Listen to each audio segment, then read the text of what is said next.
Thinking about investing in gold but don't know where to start? Coins, bars, or ETFs?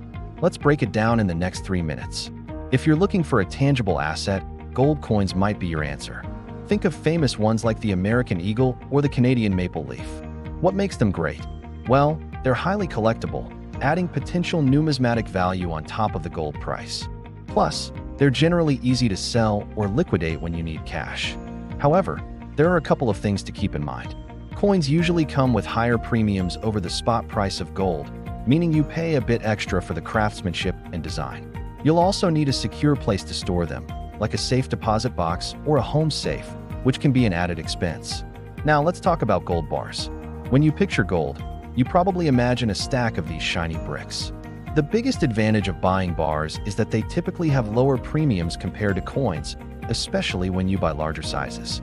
This means you get more gold for your money. They're also very efficient to store since they stack neatly. On the flip side, if you own a large bar, it can be harder to sell in small increments. You can't just slice off a piece if you only need a little bit of cash. This makes them a bit less flexible than coins for smaller transactions. So, what if you don't want to deal with physical gold at all? That's where gold ETFs, or exchange-traded funds, come in. An ETF is a fund that trades on the stock market just like a regular stock, but it tracks the price of gold. The pros are huge. They are extremely liquid, meaning you can buy and sell them instantly during market hours. And the best part? No storage headaches. You don't have to worry about finding a safe place for your gold. The downside is that you don't actually own the physical metal. You own a share in a fund that holds the gold. This also means you'll have to pay annual management fees, and you're exposed to counterparty risk, which is the risk that the fund manager could run into issues. Before you jump in, remember the risks. Gold prices can be volatile, just like any other investment. If you hold physical gold, security is a major concern. And with ETFs, you have that counterparty risk we just talked about. So, which one is right for you?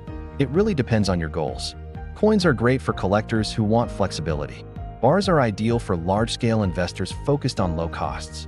And ETFs are perfect for those who want easy, hands-off exposure to gold's price movements.